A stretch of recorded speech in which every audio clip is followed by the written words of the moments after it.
네, 그 소는 저고요. 소인 저를 가르치는 두 분을 소개해드리도록 하겠습니다. 홍기빈 글로벌 정치경제연구소장 모셨고요. 어서 오세요. 안녕하세요.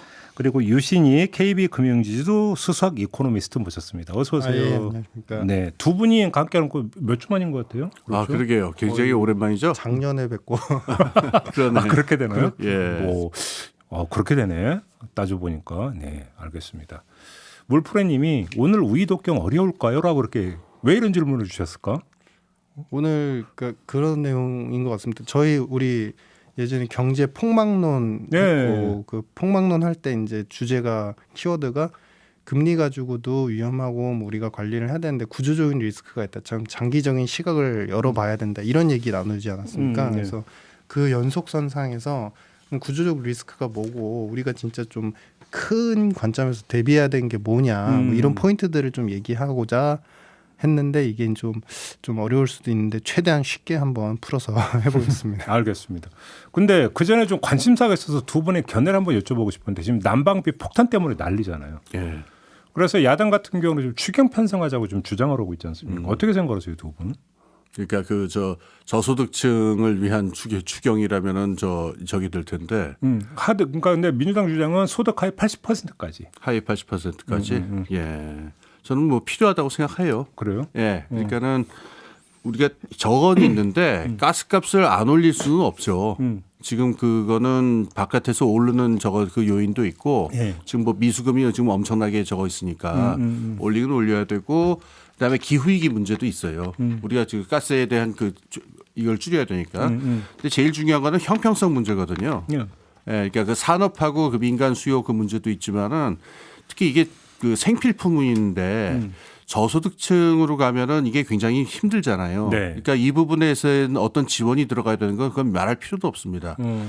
특히 작년에 어떤 문제가 있었냐면은 유류세 인하의 문제 있죠. 예. 이게 쟁점이 있었어요. 다른 나라에서는 유류세를 인하를 하게 되면은 모든 소득층에서 고르게 혜택을 보게 되기 때문에 이게 그렇죠. 재분배 효과가 없거든요. 그렇죠. 그러니까는 그 유럽이나 이런 나라들에서는 이 문제가 있을 적에 일괄적으로 유류세를 인하한다 이렇게 하지 않고 계층에 따라 가지고 보조금을 더 준다든가 이런 식으로 차등을 둬요. 근데 작년에 그렇게 안 했단 말이에요. 근데 올해도 또 지금 유가가 오를 가능성이 있다 이런 얘기가 나오고 있는데 요 부분에서 만약에 가스 같은 부분에서는 확실하게 그러니까 저소득층에 대해서 어떤 혜택을 주는 그쪽으로 가는 게 당연히 맞다고 생각합니다. 유신익 박사는 어떻게 생각하세요? 저도 비슷합니다. 그러니까 영국이 작년도에 트러스 총리 이제 탈퇴하셨죠. 그러니까 내려가셨는데 그때 우리가 감세한다고 그래서 되게 비난이 많은데 그때 그래도 괜찮았던 정책은 있었어요. 바로 보조금 지급이에요. 그러니까 가스하고 에너지 쪽이 너무나 이제 급등을 하니까 보조금 지급을 하겠다. 그게 이제 앞서 말씀하신 것처럼 기본적인 기업들 그다음에 이제 가게한테 직접 이제 보조금을 지급해가지고 너무 많이 지출하는 금액들에 대해서 우리가 좀 보조를 해주겠다. 그래서 경제 활동을 이어가게 해주겠다 했는데 그게 타임리하게 사실 저는 그거 항목은 괜찮았는데 그게 규모가 그렇게 크진 않았었어요. 근데 지금은 이제 우리 같은 경우 보면은 약간 우리가 되게 열세에 놓여 있다. 그러니까 왜냐면은 작년도 보시면은 글로벌 국가들이 다 가스를 갖다가 포트폴리오를 갖다 다변하려고 뭐 노르웨이 가고 그다음에 카타르로 가고 뭐 이렇게 하는 동안에 결국 우리가 공급받아야 되는 가스에 대한 본원적인 그 규모가 또 줄어든 거예요. 다른 나라들이 다 계속 이제 포트폴리오 다변화, 러시아에서 다변화 하다 보니까 그러면 이제 우리가 도입하는 공사에서 아무리 공사라고 해도 도입하는 가스에 대한 가격들이나 그 물량 자체는 계속 부족할 수밖에 없거든요. 근데 그거를 완벽하게 제조업인 그리고 우리가 결국에는 이제 가스를 안 쓸 수 없는 가계 쪽으로 다 전이가 된다. 이거는 사실은 좀 크리티컬 포인트인 것 같아요. 어느 정도 지원은 좀 있어야 될 것 같고. 근데 저는 제일 이해가 안 되고 납득이 안 되는 게 가스비 올렸으면 부담이 커질 거라는 것은 저 같은 소도 안단 말이에요. 그렇죠. 1번. 예. 그다음에 올 겨울 날씨가 어떨 것인지도 얼마든지 알 수 있잖아요. 예를 들어서 뭐 유럽에서는 올 겨울 뭐 난방 대란 올 거다라는 얘기도 그러니까 유럽에서는 전해졌으면 얼마든지 대비할 수 있는 마음가짐이 있을 수 있잖아요. 예. 3번 우크라이나 침략 때문에 천연가스 공급에 있어서 여러 가지 문제가 발생할 소지도 있다는 것도 얼마든지 경계할 수 있잖아요. 그러면 경제에 대해서 모르는 소인 제가 보더라도 이런 차원에서 사전에 예. 난방비 부분에 대해서 그러니까 대책을 좀 세우면서 그러니까 에너지 약자에 대한 지원책을 미리 만들어 놓았을 수가 있을 것 같은데 예. 아니었단 말이에요. 예. 저는 제일 납득이 안 되는 게 이거예요. 저는 그거는 비난을 피할 도리가 없다고 생각을 해요. 지금 네. 말씀하신 거 다 구구절절이 맞다고 생각을 하는데 네. 유럽의 경우에는 지금 가스 거기는 워낙 좀 극적으로 그긴 했지만은 네. 러시아 때문에 겨울에 가스 대란이 온다라는 것 때문에 작년 1년 내내 가스 쟁여준다고 아주 난리를 쳤거든요. 유럽에 있는 나라들은. 저희도 보도를 엄청 접했으니까. 그리고 이제 우리나라 가스 공사 같은 경우에도 지금 미수금의 추세가 어떠냐 이 부분을 보면은 분명히 이 문제가 발생한다는 게 예측이 안 될 수가 없기 때문에 네. 그리고 이게 저소득층에 가져오는 고통이라는 건 굉장히 크거든요. 네. 당연히 그걸 준비를 했어야 되는데 일이 터진 다음에 대책을 발표를 하는 걸 보고 그다음에 무슨 그러니까. 바우처 이런 얘기를 나온 걸 보고 예. 도대체 그동안 작년에 하반기에 뭘 한 건가 하는 그런 비난은 저는 피할 수는 없다고 생각해요. 손 놓고 있었다는 얘기밖에 안 되는 거 아니에요, 이건? 앞으로도 놓고 있을까 봐 저는 그게 더 걱정이에요. 그러니까 작년 대비해서 작년은 세수가 그래도 예상했던 것보다 좀 괜찮게 거친 걸로 보여지는데 올해는 아마 최악으로 다들 예상하는 것 같습니다. 그러니까 네. 법인세 줄어들고 그다음에 네네네. 종부세 줄어들고 소득세 줄어들고 사실 다 줄어드는 상황이니까 그런 상태에서 이제 배분의 문제가 이제 집중과 배분, 선택과 배분의 문제가 이제 중요한 문제인데 사실 지금 이제 흘러가는 패턴으로 보면은 뭐 우리 약간은 그러니까 금융 쪽, 그러니까 주택금융 쪽에 대해서 완화를 해서 그것 쪽의 재정에 대한 이제 보조를 갖다가 좀 적극화하는 거에 좀 초점이 맞춰진 것 같아요. 그러니까 이게 이제 내수에 어떻게 보면 자산시장도 중요한 거는 맞는데 이제 소비시장 쪽에서의 필수적인 에너지에 대한 소비 쪽을 지금 약간 좀 뒤로 후순위로 좀 하고 있었던 것이 타임리하게 이제서 이제 발생을 하는 것 같다. 그래서 지금이라도 뭐 정책하시고 이런 분들께서 뭐 당연히 잘 하시겠지만 이거 순서 있게 좀 약간 타임리하게 놓친 것들도 좀 보조를 빨리빨리 해둘 필요는 있는 것 같다 이런 생각입니다. 저 하나 여기 얘기 나서 하나 좀 꼭 지적하고 싶은 게 있는데요. 네. 맨날 간과되는 지점입니다. 노후주택, 불량주택 문제예요. 이 단열 문제 있죠. 네. 지금 이 난방비 가스값도 가스값인데 우리나라 지금 특히 수도권에 있는 주택 중에 노후주택이 굉장히 많아요. 특히 저소득층이 사는 지역 있죠. 우풍이 거의 시베리아가 바람인 경우가 많아요. 이런 데 사시는 분들은 가스를 안 쓰는 이유가 난방비 때문이기도 하지만은 소용이 없대요. 그러니까. 별로 의미가 없습니다. 하도 이게 단열이 안 좋아가지고. 네. 근데 우리가 이 에너지 전환에 뭐가 있냐면은 지금 모든 나라에서 다 이거를 하고 있는데 건물 부분을 갖다가 단열을 향상시키는 게 그린 뉴딜에서 굉장히 중요한 문제예요. 냉난방에서 여기서 에너지를 아끼지 않으면 탄소 위기를 막을 수 없다. 예. 그래서 이 사업을 진작 시작을 해가지고 노후주택, 불량주택, 이 저소득층 위주로 이걸 해야 되는데 예. 이게 굉장히 지금 늦춰지고 있는 문제. 이것도 좀 같이 지적을 해야 됩니다. 더 근본적인 문제네요. 예, 이건 좀 정말로. 중장기적인 문제지만은 예. 시급하게 시작을 해야 되는 문제죠. 그렇죠. 저도 뭔가 저희도 뭔가 익히 경험했죠. 등자가 막 뜨거운데 코는 시려운 경우 뭐 이런. 아유, 제 옛날에 그 적산가옥에 좀 살아봤는데 거긴 정말 대책이 없어요. 그러니까 옛날에 아궁이에 장작될 때 진짜 뭐 장판이 까맣게 탈 정도로 그렇죠. 막 뜨거운 코에 입에서 김 나오고 입을 타잖아요. 정말 윤석열 대통령의 공공부문 지출 줄여서라도 사회적 약자는 두툼하게 지원한다는 얘기를 도대체 몇 번을 했습니까? 그러게요. 많이 들었던 것 같은데. 왜 이러나 모르겠습니다. 정부가 존재해야 되는 이유를 한번 좀 다시 한번 묻는다 이런 말씀 드리면서 오늘 주제로 넘어가겠는데요. 경제 얘기하다 보면 꼭 따라붙는 아마 너무 많이 쓰는 것 같은데 위기라는 단어를 참 많이 쓰는 것 같은데 경제 부문에서 특히나 이번에는 대중 수출 위기입니까? 유신익 박사님?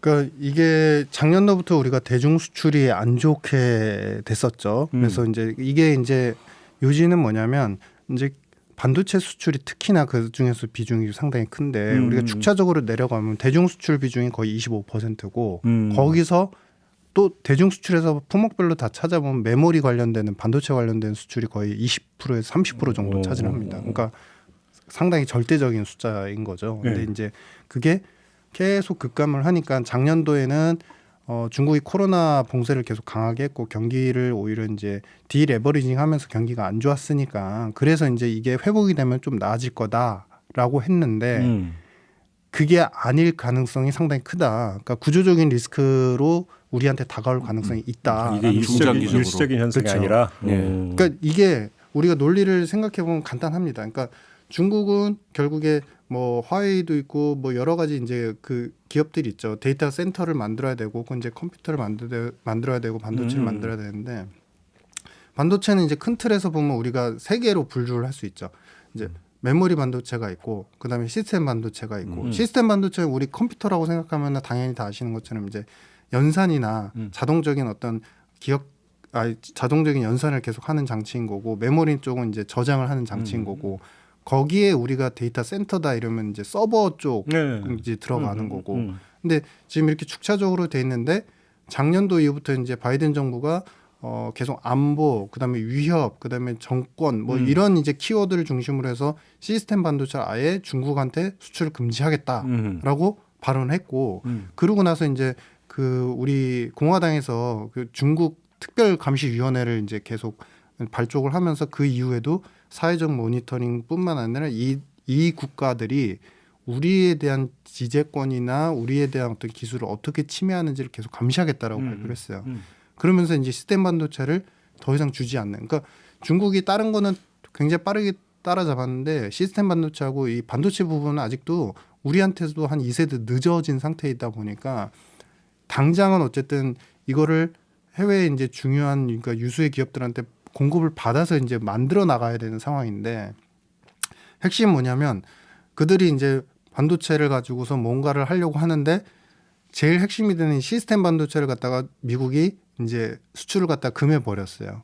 그럼 딴 데서 이제 보급받으면 되겠다, 딴 데서 지원받으면 되겠다고는 하지만 사실 이게 만만치 않거든요. 기술력이 그래도 확보돼 있는 회사가 우리가 뭐 미국의 인텔이라든지 여러 기업들 외에는 사실은 뚜렷하지가 않은 상태인데 그럼 물건에 이제 반도체 관련해서 컴퓨터 우리가 만든다고 쳤을 때 시스템 반도체를 갖다가 수출을 갖다가 못 받으니까 그러니까 못 이렇게 융통해 오니까 중국 입장에서는 메모리도 당장 수입을 해올 필요성이 없어지는 거예요.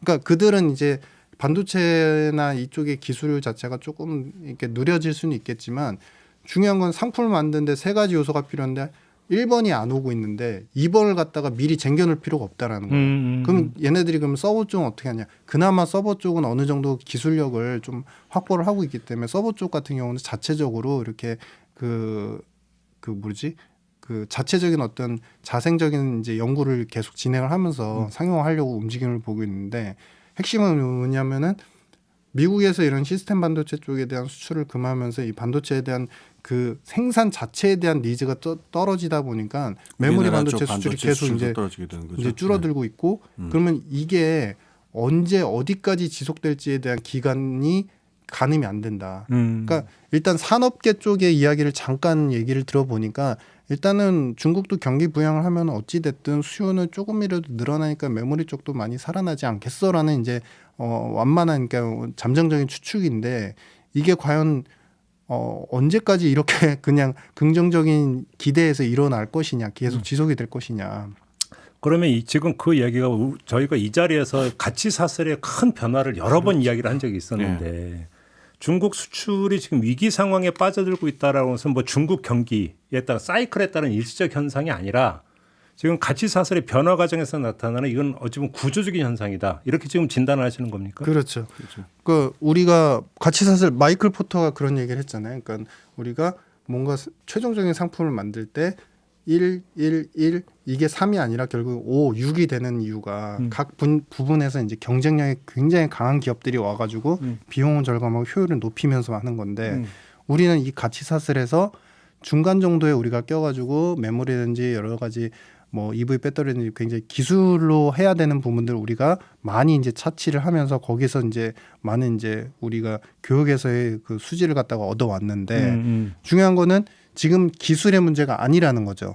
관계의 문제에서 쉽게 말씀드리면 미중이 갈등 구조에서 이제는 서로 간에 교역을 금하는 부분이 생기다 보니까 거기에 이제 껴있는 품목에 대해서 우리가 경쟁력이 있었는데 그 수출할 통로 자체가 이제 막혀버리는 그런 현상이다. 그러니까 한 번에 다 막히진 않겠지 당연히. 근데 이것이 예전처럼 자유롭게 이렇게 터져 있는 상태에서 우리가 기술만 좋으면은 뭔가 거기에서 우리가 어떤 주도권을 획득할 수 있는 그런 상황이 아니다. 그럼 뭐 일부 언론은 뭐 중국이 이제 코로나 정책에 있어서 이제 그 봉쇄에서 위드 코로나로 전환을 했고 그럼 중국 경기가 좀 살아날 거고 그럼 네. 좀 중국 수출이 좀 늘어날 거다라는 것은 장밋빛 전망입니까? 그러니까 그건 양적인 거고요. 그렇죠. 전체적으로 양적으로 늘어나는데 지금 유신익 박사님 지적하시는 거는 그 양적인 것의 질적 구성이 그렇죠. 코로나 이전하고 근본적으로 바뀌었다 하는 그 말씀하시잖아요. 그러니까 지금 가전 제품에 쓰이는 이 반도체들은 우리가 28나노 정도 이렇게 되는데 이게 크죠. 이런 것들은 중국이 이미 대체 생산하는 걸로 알고 있어요. 이제 문제는 근데 이제 그 나노 이러면 한 7나노 막 이렇게 되는 건데 이거는 이제 손을 못 대고 있고요.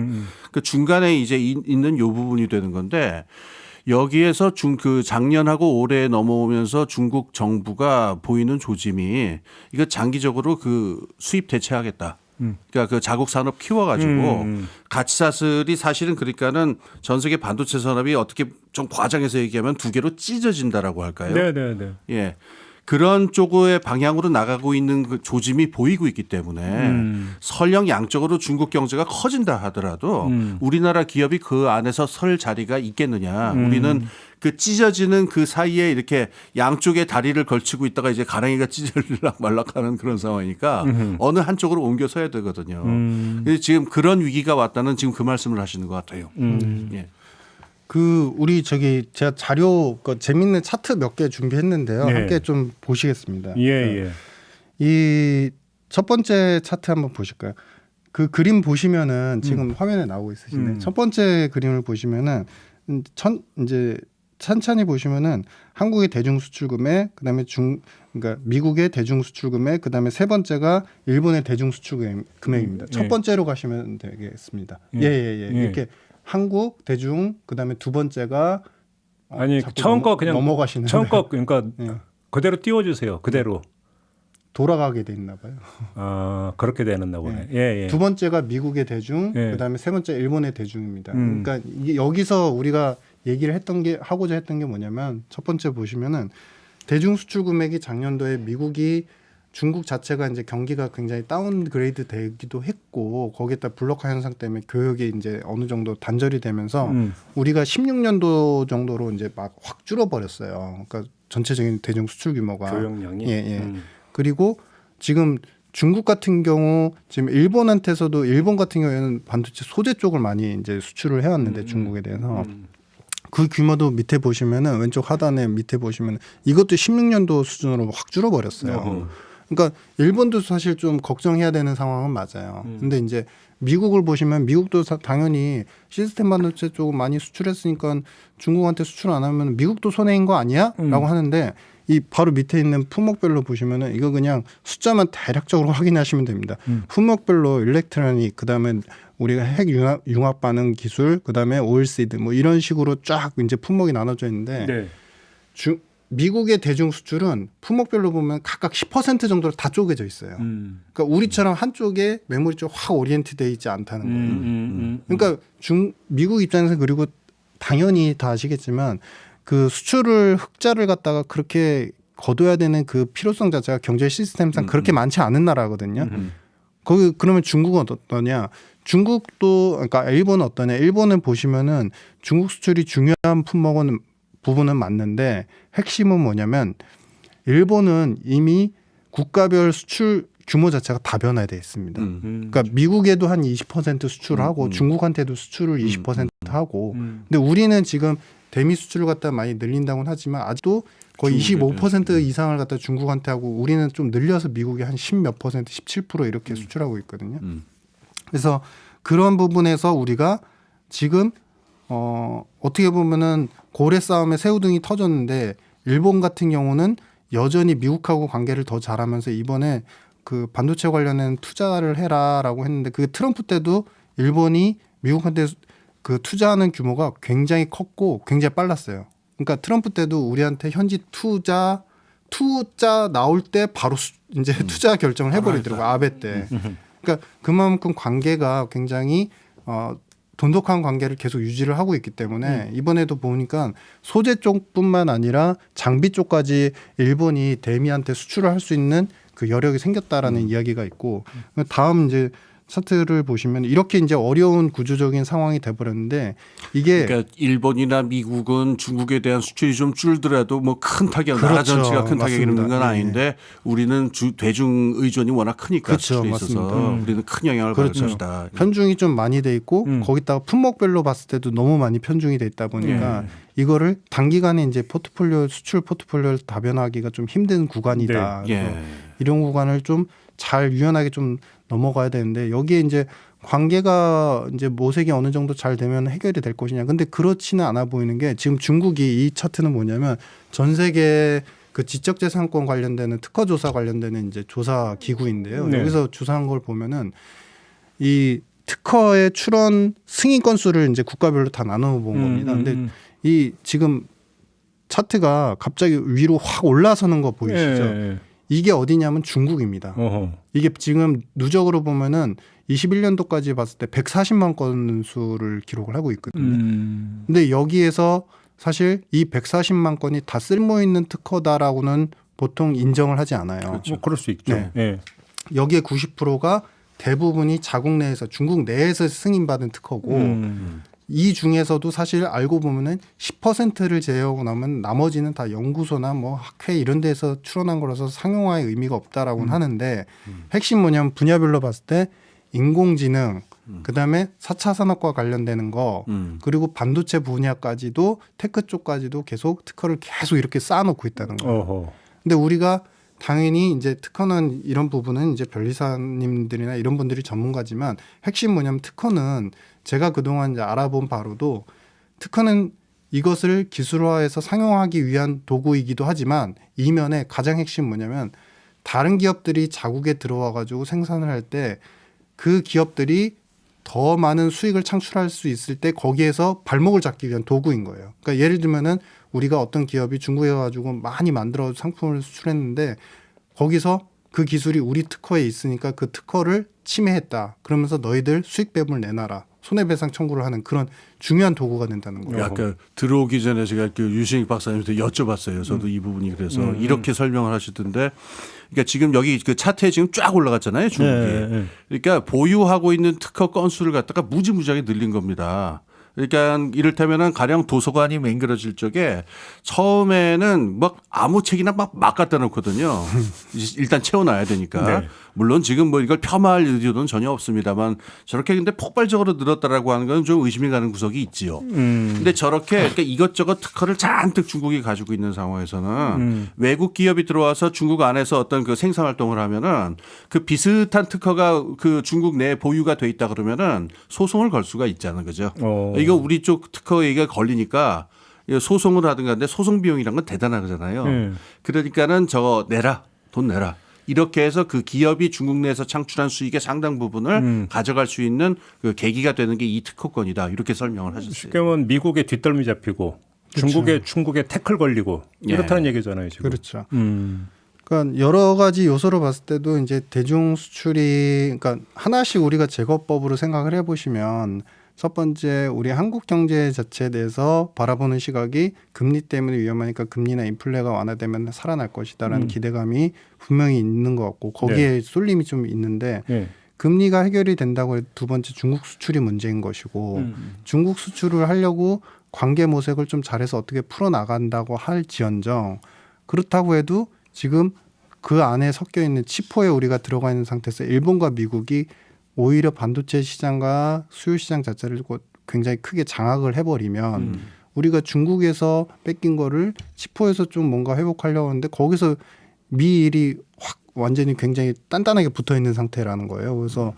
그래서 제가 앞서 포인트로 말씀드린 게 이제 소재 쪽이나 장비까지도 서로 간에 교육을 할 그런 지금 프레임이 갖춰져 가고 있다. 미국하고 일본 사이. 네네. 그래서 네. 그러면 저는 여기서 퍼뜩 떠오르는 게 한 장면이 있는데 윤석열 대통령이 나토 정상회의 갈 때 최상목 경제수석이 우리나라의 제1의 어떤 수출 시장으로서 중국의 어떤 역할, 가치 이런 것들에 대해서 상당히 이제 깎아내리는 발언을 한 적이 있지 않습니까? 워딩은 정확히 기억이 나질 않지만 그러면 이미 대중 수출이 어떻게 그러니까 지금 조정되고 어떻게 갈 것인지는 경제수석은 알고 있었다라는 추정이 성립이 되죠. 일단. 그러면 그 사이에 대책을 세웠을 거 아닙니까? 대책이 있습니까? 정부에? 저는 그 발언이 나왔을 때 굉장히 놀랐는데요. 네. 굉장히 이례적이거든요. 그러니까는 어떤 나라의 그 경제 수장이라는 분이 어쨌든 공개적으로 대놓고 그렇게 얘기하는 거죠. 예. 그 제일 큰 무역 상대국을 놓고서 이제 여기서 재미 볼 만큼 다 봤다. 단물 다 빨아먹었으니까 이제 앞으로 그 재미 없다. 이렇게 얘기하는 건 도대체 무슨 의도와 그런 건지 잘 모르겠는데요. 저는 어떤 생각이 들었냐면은 그 말 중에 이런 게 수행성이라고 하는 말이 있는데 야, 짜장면이 먹고 싶다라는 말은 짜장면이 가자라는 얘기잖아요. 그렇죠. 예, 그냥 자기 심정을 표현한 말이 아니라 빨리 네. 가자 이 소리잖아요. 네. 그러니까 그 발언이 지금 있는 어떤 현상을 있는 그대로 기술했다기보다도 앞으로 이 방향으로 가겠다라고 하는 의도 그러니까 그걸 수행성이라고 그러거든요. 예. 그러니까는 지금 이 중국하고의 관계가 이 중국 경제 관계가 이렇게 되는 상황에서도 이거 어쩔 수 없다. 우리는 그냥 미국하고 일본 그러니까는 만약에 두 개로 좀 갈라지는 어떤 경향이 있다고 한다면은 중국이 아니라 이쪽 편에 서겠다라고 하는 어떤 미래의 방향을 갖다가 그 선포라고 하면 좀 그렇지만은 미래의 방향을 의도를 갖다가 그 밝히는 천명하는 그런 발언으로 저는 읽었어요. 근데 유신영 박사께서 조금 전에 하신 말씀에 따르면 그래서 미국 편에 붙는다 하더라도 우리한테 실익이 별로 없다라는 거잖아요. 지금 말씀은. 지금 이제 그 경쟁 구도에서 우리가 좀 많이 뒤처질 수가 있고 그래서 저는 그런 이제 약간 조심스럽지만 이런 거 그 솔루션이 뭐냐라고 했을 때 그런 생각을 해봅니다. 그러니까 우리가 특허라는 게 자국의 벤처 기업들을 살리고 작은 중소기업들이 갖다가 특허를 갖다가 이제 승인을 받아서 상용화해가지고 이 기업들이 커지는 거 이쪽에 좀 목표를 두고 있는데 우리가 해외 쪽에도 많이 눈을 좀 많이 열 필요가 있다. 그러니까 공공 부분에서도 핵심은 뭐냐면 이런 특허와 관련되는 거, 기술력과 관련되는 거, 해당 시장에 우리가 침투해가지고 수요를 갖다가 확보하는 거 이런 데 있어서 사실 굉장히 크고 방대하긴 하지만 기업들이 다 알아서 해요. 근데 지금은 기업이 혼자서 다 할 수 있는 그런 상황이 아니다. 그러니까 관계에 대한 부분에서 상당히 어색한 그런 여러 가지 소송들도 나오고 있기 때문에 그러면은 공공 부분에서도 이게 어느 정도 이제 그 우리가 진출하고 진출해 있고 그다음에 진출할 국가 쪽에 어느 정도 지원책이 좀 필요한 게 아니냐. 쉽게 말씀드리면 그렇죠. 예.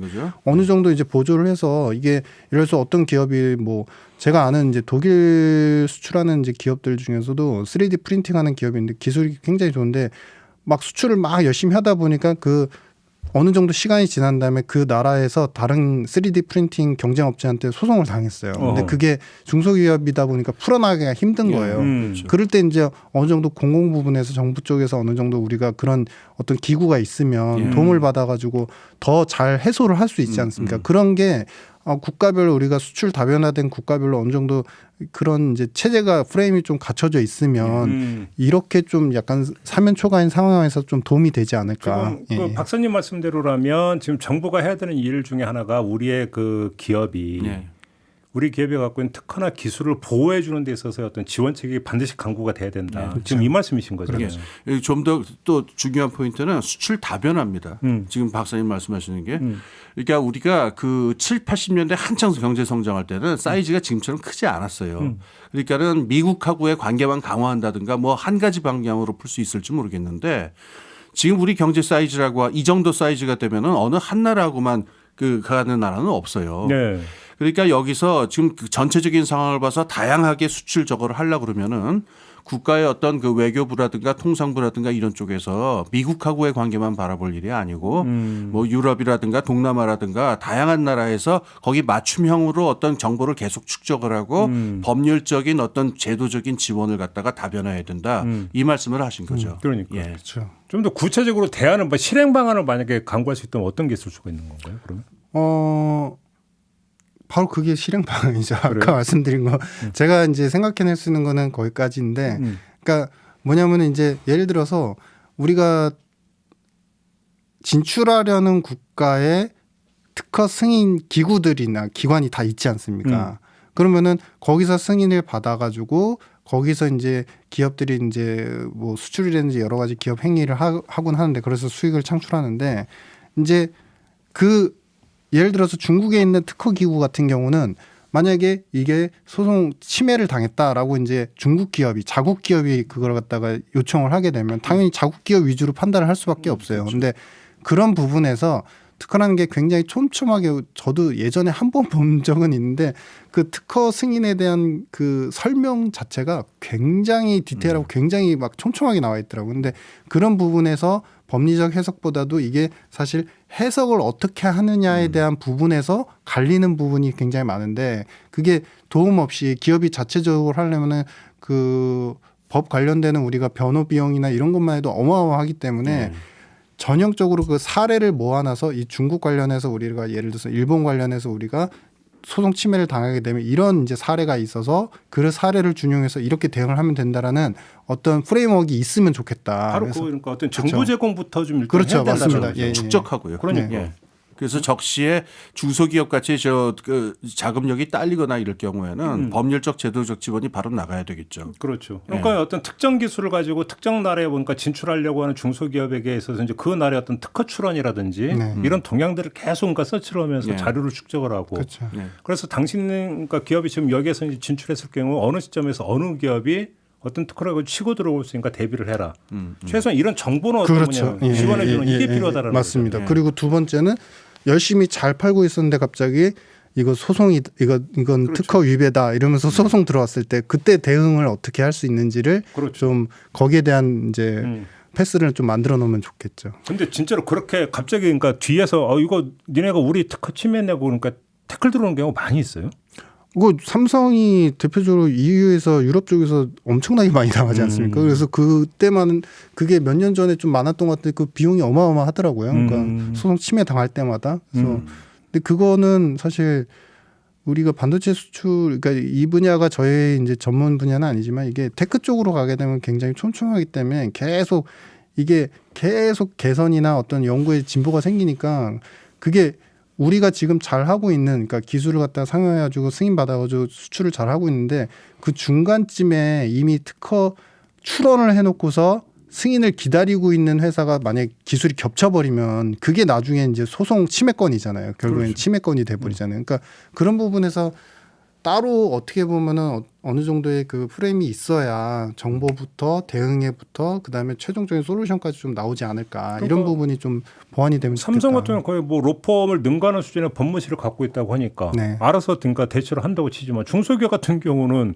자문 변호사도 없을 거요 아마. 그렇죠. 예. 그럼 법률적 지원도 당연히 해줘야 그렇죠. 되는 거죠. 예. 그런 점에서. 예. 특히나 이건 국제 우리나라에서 하는 소송도 아닐 거 아닙니까? 그렇죠. 그 나라에서 벌어지는 소송이니까 정말로 완전 고립무원. 예. 중소기업 입장은 정말 힘들죠. 그러니까 예. 예. 그런 점에서 정부가 정말로 서포트를 해주려면 그런 식으로 서포트를 해줘야 네, 된다. 그렇죠. 예.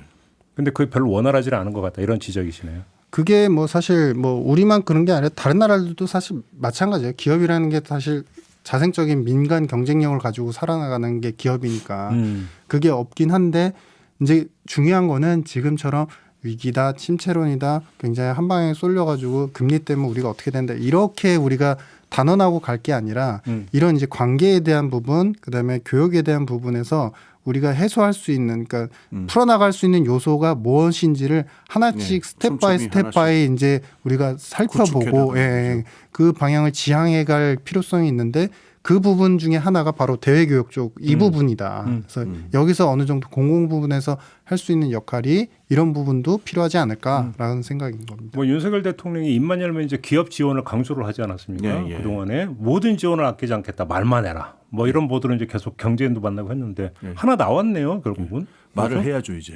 말만 해라 그러셨으니까.